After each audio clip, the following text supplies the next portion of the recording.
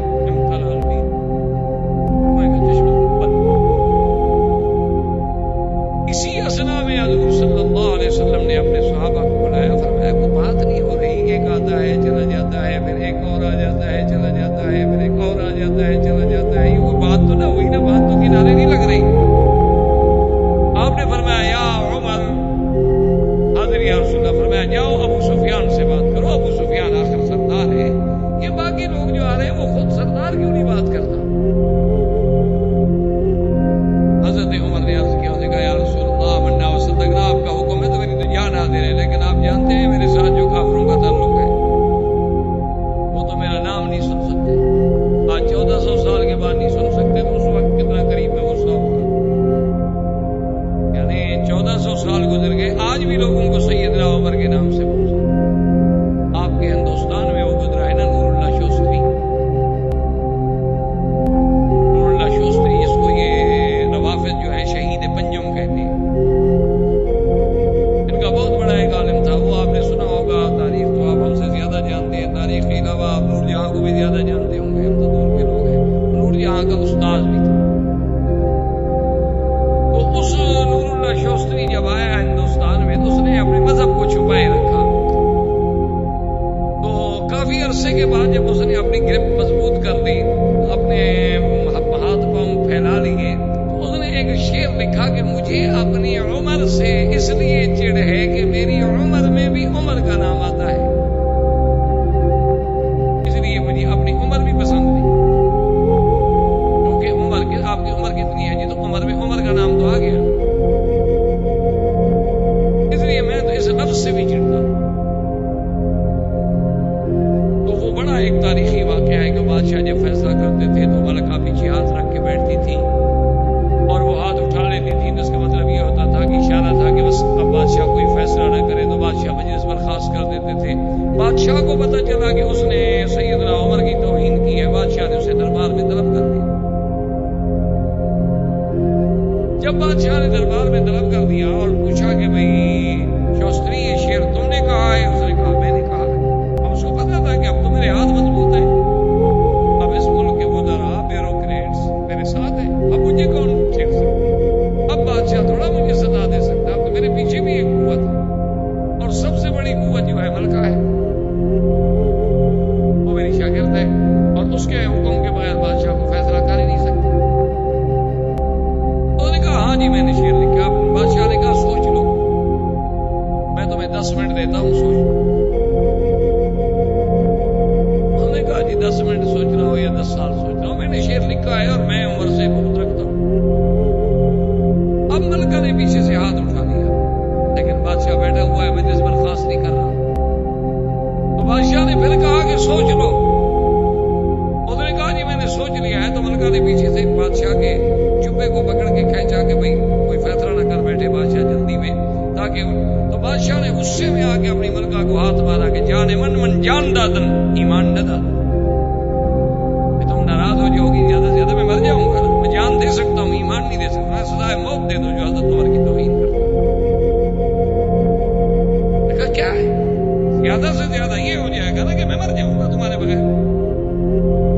میں جان دے سکتا ہوں، ایمان نہیں دے سکتا۔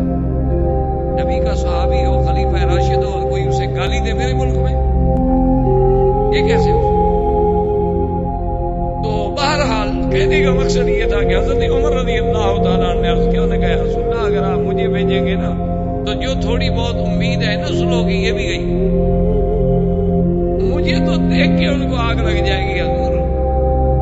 ان کو پتہ نہیں میں نے بدر میں کیا کہا تھا، اڑاؤ گردنیں ان کی، وہ ابھی موجود نہیں ہے وہاں۔ حضور نے فرمایا عمر پھر رائے دو، اس نے کہا حضور ایک بندہ ہے اس سے بات بن سکتی ہے، حضرت عثمان کو بھیجو۔ حضرت عثمان سخی آدمی ہے اور رحم دل آدمی ہے، اس کا کوئی مکے میں گھر نہیں جس میں احسان نہ ہو، اور پھر آج کل سردار ابو سفیان ہے، ابو سفیان بنی امیہ سے ہے اور حضرت عثمان بھی بنی امیہ سے ہے، ان کی بات میں بدل ہو سکتا ہے اور وہ کسی کی بات نہیں سنے۔ حضور صلی اللہ علیہ وسلم نے فرمایا ٹھیک ہے عثمان جاؤ، اس نے کہا حاضر ہے۔ حضرت عثمان تیار ہو گئے جانے کے۔ حضرت عثمان رضی اللہ تعالی عنہ جب تشریف لے گئے، ابو سفیان نے استقبال کیا، ملا، بٹھایا، اس نے کہا کہ دیکھو عثمان تمہارے ہم پر احسان ہے، پھر تم ہمارے قبیلے کے آدمی ہو، کون گھر ہے مکے کا جس پہ عثمان تیرا ہاتھ ہو؟ لیکن تمہارے لیے تو کعبہ ہے کھلا، تم جب چاہو عمرہ، لیکن اللہ کے نبی کو ہم نہیں کرتے، یہ ہمارے لیے موت ہے۔ اس نے کہا کہ پھر جب نبی کو نہیں کرنے دیتے ہو میں بھی نہیں، میں کیسے عمرہ کروں؟ میرا آقا وہاں بیٹھے رہے اور میں عمرہ کروں۔ اس نے کہا اچھا ایسا کرو تم ایک دن مکے میں ٹھہرو، ہم پھر مشورہ کرتے ہیں، میٹنگ کرتے ہیں، کیونکہ ہمارے جوان بھی تو جوش میں آئے ہوئے نا کہ بھئی اللہ کے نبی آئے عمرہ کر کے چلے جائیں اور ہم کچھ نہ کر سکیں، یا تو ہمیں پہلے یہ دن بھیجتے ہیں، اطلاع بھیجتے ہیں، عمرے کے لیے آنا چاہتے ہیں، ہم کہتے ہیں آ جاؤ، ہمیں سوچیں۔ اور حضور کو یہ خبر دے دی گئی کہ قد قتل عثمان، حضرت عثمان شہید۔ حضور نے فرمایا بایعونی علی اللہ تفروا، صحابہ جلدی کرو میرے ہاتھ میں بیعت کرو کہ اب کوئی میدان سے نہیں، اب میدان چھوڑ کے پیچھے نہیں جائیں گے، اب ہم عثمان کا بدلہ لیں گے، بس جو اللہ کو منظور ہے۔ تو درخت کے نیچے حضور بیٹھے ہیں اور صحابہ آ کے بیعت کر رہے ہیں، یہ وہی منظر ہے جس کو قرآن کہتا ہے ید اللہ فوق ایدیہم، کہ محمد مصطفیٰ جب آپ بیعت کر رہے تھے ایک صحابی کا ہاتھ ہے اور ایک آپ کا ہاتھ ہے اور اس پر اللہ کا، یہ وہ منظر۔ اور حضور پاک نے آخر میں فرمایا، آپ نے فرمایا میرے صحابہ میرا دل کرتا ہے کہ عثمان زندہ ہے، اور یہ عجیب منظر ہے بیعت کا، یہ وفا کا تجدید عہد وفا کا دن ہے، میں نہیں چاہتا کہ میرا عثمان پیچھے رہ جائے، تو تم گواہ ہو جاؤ، ھذہ یدی وھذا ید عثمان، یہ میرا ہاتھ ہے اور یہ میرے عثمان کا ہاتھ ہے، انا ابایع عثمان، میں عثمان کی طرف سے بیعت کرتا ہوں وفا کی۔ سب صحابہ اللہ اکبر کہہ کے حیران رہ گئے اور کہنے لگے واللہ ایسر النبی خیر من ایماننا، خدا کی قسم حضور کا جو بایاں ہاتھ ہے نا وہ ہم سب کے دائیں سے بھی کروڑ درجے بہتر ہے۔ عثمان تیری بڑی شان ہے کہ اللہ کے نبی نے اپنے ہاتھ کو تیرا ہاتھ بنا۔ اتنی دیر میں عثمان واپس آ گئے،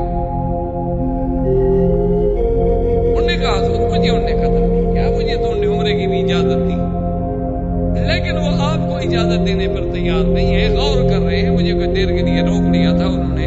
اب کافروں کو بھی پتہ چلا کہ 1400 بندے نے بیعت کر لی ہے کہ مر جائیں گے لیکن پیچھے نہیں ہٹیں گے۔ ابو سفیان نے کہا دیکھو جب ٹھیک نہیں، آخر 1400 آدمی جو جم جائے میدان میں تو لو ہمارا 1400 نہ مار سکے 700 ہی مار دے،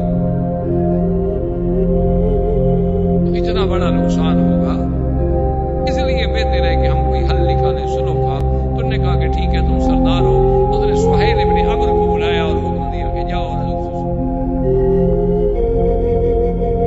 سہیل ابن عمرو جب آنے لگے تو حضور کو خبر ملی کہ سہیل ابن عمرو آ رہے ہیں، یہ بھی مسلمان کے بعد میں اللہ نے ان کو بھی اسلام نصیب کیا۔ حضور نے فرمایا سہل اللہ امرکم، سہیل آ رہا ہے نا، معلوم ہوتا ہے اللہ نے تمہارا کام کوئی آسان کر دیا ہے، سہل سے ہے۔ سہیل آ گئے بیٹھے حضور کے ساتھ، انہوں نے کہا حضور ہم سلو کرنا چاہتے ہیں۔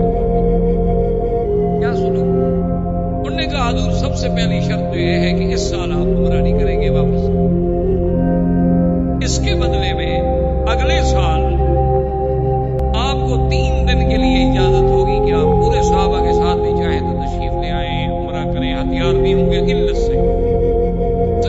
آدمی اپنے پاس ایک تلوار رکھ دے گا، کیونکہ تلوار تو ایک ان کا یعنی زیور تھا. عرب میں تلوار کے بغیر آدمی تو سمجھا جاتا تھا کہ آدمی نامکمل ہے. انہوں نے کہا تلوار ہوگی، لیکن وہ بھی آباد میں یعنی اپنے اپنے کیسوں میں ڈالی ہوئی ہوگی، کھلی نہیں. ٹھیک ہے، دوسری شرط کیا ہے؟ اس نے کہا حضور دوسری شرط یہ ہے کہ 10 سال کے لیے ہم آپس میں نہیں لڑیں گے. 10 سال کے لیے آپ کی ہماری صلح، نہ آپ ہم پہ حملہ کریں گے نہ ہم آپ پہ، نہ آپ ہمارے دشمنوں کی مدد کریں گے نہ ہم آپ کے دشمنوں کی. تیسری شرط اس نے کہا حضور یہ ہے کہ جتنے قبائل ہیں جو آپ کا حلیف بننا چاہے اس کی مرضی، جو ہمارا حلیف بننا چاہے اس کی، یعنی جو ہمارے ساتھ ملے اس کی مرضی، جو آپ کے ساتھ ملے اس کی، اور جو ہمارے ساتھ ہوگا وہ گویا کہ ہم، جو آپ کے ساتھ ہوگا وہ آپ. نے فرمایا اس کے علاوہ اور کیا شرط؟ اس نے کہا حضور ایک ہماری اور شرط یہ ہے کہ اگر کوئی بندہ مسلمان ہو کے مکہ چھوڑ کے مدینہ منورہ چلا جائے اور اس کا ہم مطالبہ کریں یعنی ہم مانگیں تو آپ کو واپس کریں، اور اگر کوئی مسلمان خدا نہ کرے مرتد ہو گیا وہ واپس مکے آ جائے، آپ چاہے مانگیں گے بھی تو ہم نہیں دیں گے. ٹھیک ہے، ساری باتیں جب ہو گئی حضور نے فرمایا ٹھیک مجھے ساری باتیں ہو. آپ نے فرمایا حضرت علی سے کہ حضرت علی اور معاہدہ لکھو. ابھی معاہدہ نہیں لکھا گیا تھا کہ ابو جندل اسی سہیل ابن عمر کا بیٹا تھا، جو سہیل سلو کے لیے آیا ہوا اسی کا بیٹا ہے. وہ مسلمان ہو چکا تھا اور اس کو اس نے قید کیا ہوا تھا گھر میں کہ بھی تم مدینے کہیں بھاگ نہ جائے. اس کو پتا چلا تھا کہ حضور اتنے قریب آ گئے ہیں تو اس نے اپنا رشتے داروں سے مل ملا کے اسی زنجیروں کی حالت میں بھاگا اور جناب پہنچ گیا. وہ مسلمان نے دیکھا تو اللہ اکبر یا اخونا ابو جندل صحابی ہمارا ایک آ گیا، مسلمان ہمارا ایک آ گیا. اور جب وہ حضور کے سامنے آیا اس نے سلام کیا تو سہیل نے کہا یا رسول اللہ آپ کا ہمارا معاہدہ ہو چکا ہے، یہ پہلا آدمی ہے جو آپ نے ہمیں واپس کرنا. حضرت عمر کھڑے ہو گئے، انہوں نے کہا کہ حضور ابھی ہم نے سلو نہیں لکھی، ابھی تو ہمارے معاملات طے ہو رہے ہیں، سلو نامہ لکھا ہی نہیں گیا، فریقین کے دستخط بھی نہیں ہوئے، اب ہم کیوں عمل کریں؟ حضور نے فرمایا ما یکفی کا کلمہ یا ہمارا زبان سے نکلی ہوئی بات کافی نہیں، بندہ اپنی زبان سے نکلی ہوئی بات کا پابند نہیں ہوتا. چپ کر گیا. میں نے کہا حضور پہلے یہ میرا قیدی واپس کرو، اس کے جا کے میں وہاں چھوڑا تھا ہوں پھر واپس آ کے سلو لکھوں گا. حضور نے فرمایا ابو جندل واپس چلے. اس نے کہا حضور مجھے پھر دشمنوں کو دے دیں. حضور نے فرمایا چلا اللہ ان یجعل لک فرجا مخرجا، اللہ تمہارے لیے ایک راستہ پیدا کرے. اور اسی زنجیروں کی حالت میں سہیل نے کہا کہ ابو جندل سے کہ چلو. ابو جندل کو لے کے چلے. حضرت عمر جناب آہستہ آہستہ ابو جندل کے قریب گیا. نے کہا ابو جندل ان المشرکین نجس ودمهم دم کلاب، یہ مشرکین پلید ہوتے ہیں، ان کا تو خون کتے کا خون ہوتا ہے، یہ تلوار میں تمہیں دیتا ہوں مارو اس کو اڑا دو. تم تو معاہدے میں شریک نہیں ہو نا، تم تو پابند نہیں، تم تو قیدی ہو ان کے پاس. معاہدے میں تو ہم پابند ہیں نا جو یہاں موجود تھے، انہوں نے معاہدہ کیا، تم تو معاہدے میں جب شریک نہیں ہو، تم تو خود قیدی ہو. تم کون سے معاہدے کے پابند ہو؟ آہستہ آہستہ عمر ساتھ جا رہے ہیں اور تلوار دینے کی کوشش کر رہے ہیں. اس نے کہا کہ نہیں میرا پچھلے کہا یار ایک بات ہے آپ تو ہے نا. کہا کہ نہیں کیا باپ ہے، کہا میرے بوڑھا ہو اس کو. لیکن ابو جندل نے ہمت نہ کی. حنا علی ابیہ، اپنے شفقت باپ کی محبت جو تھی وہ غالب وہ لے کے چلا گیا. اس نے جا کے ابو سہیل کو وہیں چھوڑا، ابو جندل کو وہیں چھوڑا، واپس آ گیا. حضور صلی اللہ علیہ وسلم نے فرمایا علی لکھو. حضرت نے لکھا بسم اللہ الرحمن الرحیم. اس نے کہا لا یا رسول اللہ ما نعرف الرحمن الرحیم، ہم تو نہیں جانتے رحمان الرحیم کیا ہے. یہ نہ لکھے، آپ لکھے بھی اسمی کا اللہم. حضور نے کہا حضرت نے چلو بھائی رحمان بھی اسی کا نام، اللہ اسی کا. اور حضرت علی نے کہا بن محمد رسول اللہ. یہ معاہدہ کس کی طرف سے ہو رہا ہے؟ حضور کی طرف سے اور سہیل ابن عمر کی طرف سے. سہیل نے کہا لا یا رسول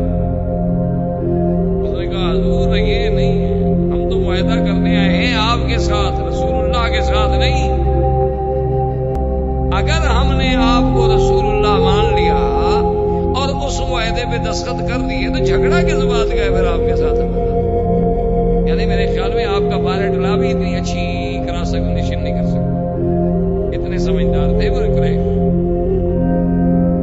اس دور میں۔ انہوں نے کہا جی جب معاہدے کے اوپر لکھا ہو بن محمد رسول اللہ اور نیچے ہم دستخط کرتے تو ہم نے تو آپ کو رسول اللہ مان لیا، ہم تو نہیں مانتے آپ لکھے من محمد ابن عبداللہ، ہم تو محمد ابن عبداللہ سے معاہدہ کر رہے ہیں۔ حضور نے کہا علی کاٹ دو اور لکھو بن محمد۔ اس نے کہا حضور اللہ میں نہیں کاٹ سکتا، آپ کا نام لکھ کے کاٹ دو، رسول اللہ کا لفظ لکھ کے کاٹ دو۔ حضور نے فرمایا ام ہو یا علی، قال واللہ لا ام ہو یا رسول اللہ، خدا کی قسم ہے میں نہیں کاٹ سکتا۔ حضور نے فرمایا ادھر لاؤ، لے آؤ کاغذ، لے حضور نے اپنے ہاتھ سے لکھا، لکھو محمد بن عبداللہ، میں محمد بن عبداللہ نہیں ہوں۔ جب معاہدہ لکھ لیا گیا، معاہدہ طے ہو گیا، حضور صلی اللہ علیہ وسلم نے ارادہ ختم فرما دیا، حکم دیا بھی حلال ہو جاؤ، جانور ذبح کر دو، سر اڑا لو۔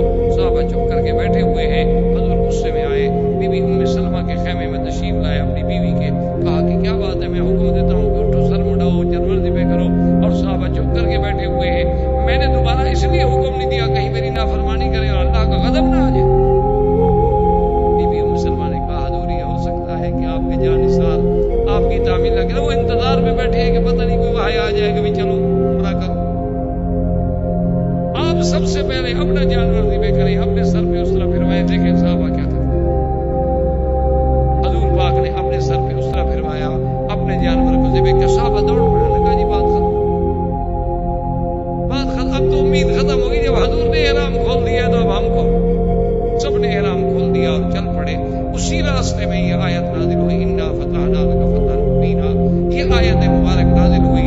حضور نے حضرت عمر کو بلایا اور میں ایک ایسی آیت اتری ہے کہ آسمان و زمین کے خزانے مجھے مل جائے خوشی نہ ہوگی۔ تو نے کہا حضور اچھا مکہ بھی فتح ہوگا کہ نہیں؟ حضور نے کہا نہیں مکہ بھی فتح، یہ صلح حدیبیہ کو فتح قرار دیا گیا۔ وجہ کیا تھی کہ کل تو قریش کہتے تھے نا ساحر ہے، جادوگر ہے، نعوذ باللہ پرانی باتیں کہنے والا ہے، آج انہوں نے فریق مان کے بیٹھے سلو کرنے کے لیے۔ اس سے بڑی فتح ہے کہ دشمن آپ کی قوت کو تسلیم کر۔ اللہ کے نبی نے فرمایا انا فتحنا لک فتحا مبینا، زندگی باقی انشاءاللہ تو بات باقی، وما علینا الا البلاغ۔ برادران اسلام، واجب الاحترام بزرگوں، دوستوں، عزیز نوجوانوں، سرکار دو جہاں حبیب کبریا سیدنا محمد مصطفیٰ صلی اللہ علیہ وسلم کی سیرت طیبہ کے بارے میں جو سلسلہ درس اللہ کی رحمت سے شروع ہے، تو سرکار دو جہاں صلی اللہ علیہ وسلم کی ولادت طیبہ سے لے کر تقریباً حدیبیہ کے مسئلے تک ہم سابقہ دروس میں پہنچے کہ سرکار دو جہاں صلی اللہ علیہ وسلم عمرے کے لیے تشریف لے آئے، لیکن کافروں نے آپ کو اس کے بعد مختلف واقعات اور حوادثات پیش آتے رہے، لیکن بات یہاں تک پہنچی کہ کفار مکہ کی طرف سے سہیل ابن عمرو حضور صلی اللہ علیہ وسلم کے ساتھ شرائط صلح طے کرنے کے لیے،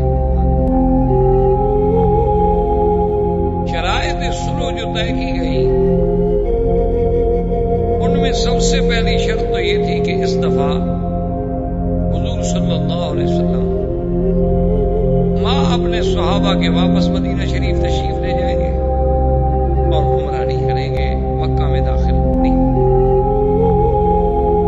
لیکن اس کے بدلے میں اگلے سال قریش مکہ جو ہے وہ حضور صلی اللہ علیہ وسلم کو 3 دن کے لیے اجازت دیں گے کہ وہ 3 دن تشریف لائیں، مکے میں عمرہ کریں اور عمرے کے فارغ ہونے کے بعد واپس مدینہ منورہ تشریف لے جائیں، لیکن ان کے ساتھ سلاح ہتھیار نہیں ہوں گے الا السیف، صرف تلوار۔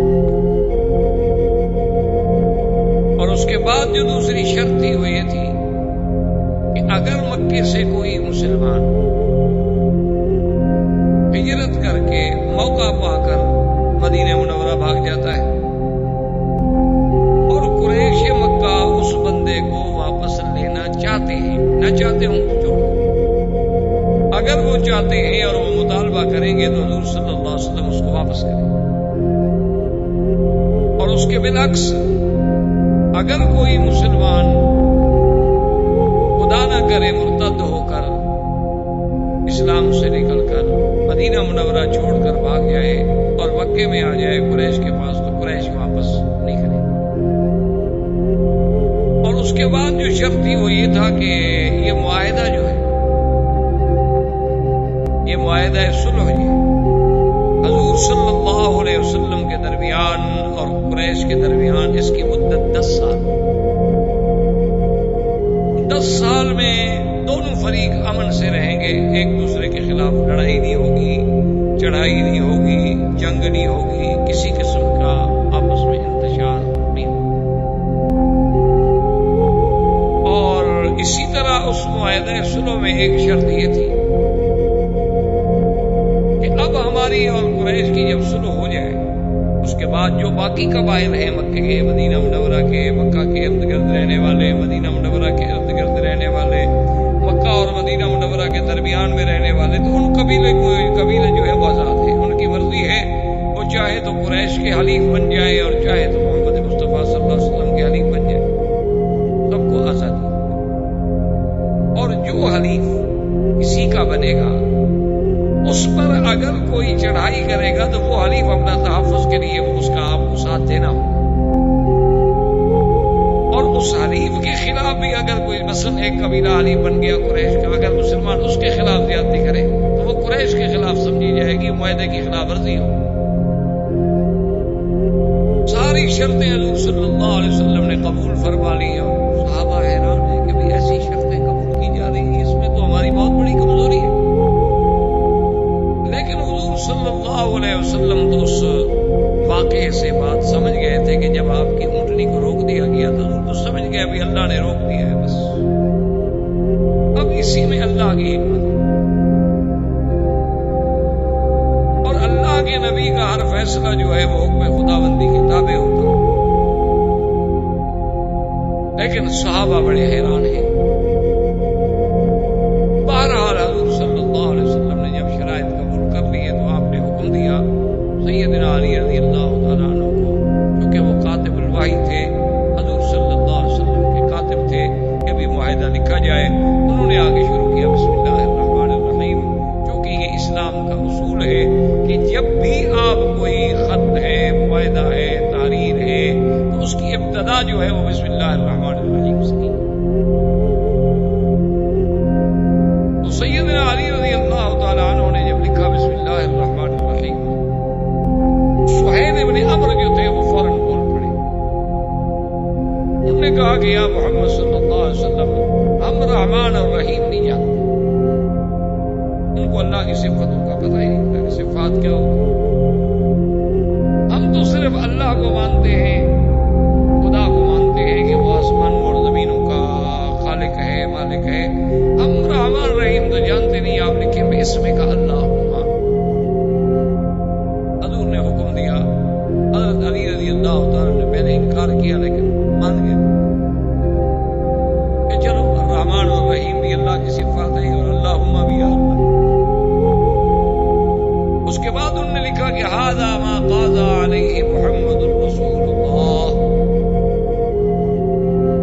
کہ معاہدہ تھا نا حضور کے درمیان میں اور قریش کے درمیان، قریش کی طرف سے سہیل بن عمرو اور مسلمانوں کے تو قائد، مسلمانوں کے آقا سردار محمد مصطفیٰ صلی اللہ علیہ وسلم، لیکن سہیل بن عمرو نے کہا کہ یا رسول اللہ یہ بات نہیں۔ حضرت علی نے لکھا ہے محمد الرسول اللہ، اگر ہم آپ کو محمد الرسول اللہ تسلیم کر لیتے ہیں تو پھر آپ کا ہمارا جھگڑا کیا ہے؟ ہم جو سلو کر رہے ہیں وہ آپ کے ساتھ کر رہے ہیں ایسے محمد ابن عبداللہ، ہم اللہ کا رسول تو مانتے نہیں۔ حضور نے فرمایا کہ علی ہم ہو، بیٹھ دو، کاٹ دو، لکھ دو محمد ابن عبداللہ۔ نے کہا یا رسول اللہ میں تو نہیں کاٹ سکتا، لا ہم ہو یا رسول اللہ، میں نہیں کاٹ۔ حضور نے فرمایا ہو یا علی، کاٹ دو۔ حضرت علی نے کہا واللہ لا ہم ہو یا رسول اللہ، اللہ کی قسم ہے میں نہیں کاٹوں گا. میں رسول اللہ کے نام پر کیسے لکیر کہہ دوں؟ اسی لیے ہر بات کو علماء محدثین ائمہ فقہا جو ہے نا وہ اسی قرآن و حدیث کی گہرائیوں میں جاتے ہیں, بات کو سمجھتے ہیں. اب بظاہر تو حضرت علی انکار کر رہے ہیں, اللہ کے نبی کا انکار کرنا جو ہے نعوذ باللہ تو کسی مسلمان سے متوقع بھی نہیں ہو سکتا. لیکن انکار کے پس پردہ کیا چیز ہے یہ دیکھنا ہوتا. اب ایک آدمی تو ظاہر یہی سمجھ رہے گا کہ حضور کی حدیث کا انکار نہیں ہے, تو بالکل حضور کے فرمان کا انکار کر رہے ہیں اور سامنے بیٹھ کے کر رہے ہیں. اس لیے ہمیشہ قاعدہ یہ ہوتا ہے کہ بعض سطحی نظر رکھنے والے لوگ ہوتے ہیں نا جی, ایک حدیث پڑھ لی, کسی دوسرے کو عمل کرتے دیکھا کہ جی یہ حدیث کا مخالف ہے, حدیث میں یوں آیا ہے اور یہ یوں عمل کر رہا ہے. حالانکہ اس بیچاروں کو پتہ نہیں ہوتا کہ احادیث کے مفہوم کیا ہے, اور پھر اس موضوع پہ صرف ایک حدیث ہے یا اور بھی حدیثیں موجود ہیں. اب یہاں انکار جو ہے وہ تو ہے کہ حضرت علی کا جذبہ ایمان ہے کہ میں رسول اللہ کا لفظ کیسے کاٹوں. حالانکہ انکار ہے, لیکن اس انکار میں جو پیار ہے, جو محبت ہے, جو ایمان ہے, جو جذبہ ہے. جیسے بعض روافض جو ہے وہ بڑا دنیا میں شور کرتے ہیں کہ حضور پاک صلی اللہ علیہ وسلم نے فرمایا تھا کہ ایتونی میں کتابیں کاغذ لے آؤ میں لکھ دوں, تو حضرت عمر نے روک دیا, کہا سنا کتاب اللہ, اللہ کا قرآن کافی ہے. کہ دیکھو جی اللہ کے نبی کا انکار کر دیا, اللہ کے نبی کی بات نہیں مانی. تو حالانکہ یہ بات سمجھنے والی ہوتی ہے. حضرت عمر کا مقصد جو تھا, مفہوم یہ تھا کہ آپ کی تکلیف کا وقت ہے یا رسول اللہ, مرض الوفات ہے.